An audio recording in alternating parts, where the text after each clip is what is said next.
মেহেন্দিগঞ্জে মিয়াজি ফাউন্ডেশনের উদ্যোগে 400 অসহায় গরিব এবং দুস্থ পরিবারের মাঝে খাদ্য সামগ্রী বিতরণ করা হয়েছে।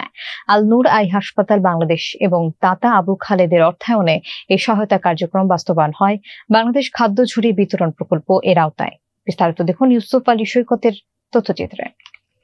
মঙ্গলবার বিকেলে উত্তর উলানিয়া ইউনিয়নের উলানিয়া করোনেশন মাধ্যমিক বিদ্যালয় মাঠে প্রত্যেক পরিবারকে একটি করে খাদ্য প্যাকেট দেওয়া হয়, যাতে ছিল 5 কেজি চাল, 3 কেজি আলু, 2 কেজি ডাউল, 2 কেজি চিনি, 1 কেজি ছোলা, 1 কেজি মুড়ি, 1 কেজি তেল, 2 কেজি পেঁয়াজ এবং 1 কেজি লবণ।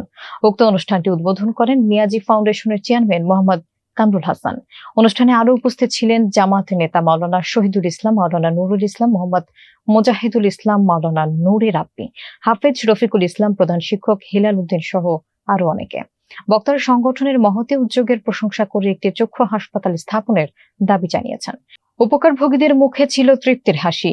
যে কোনো জেলার চাইতে মানে উপজেলার চাইতে এটা আমাদের এখানে শিক্ষার হার কম।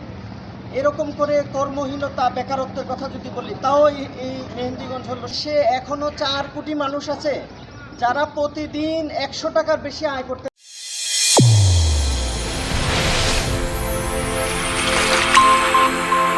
চ্যানেল A1 হৃদয়ের স্পন্দন।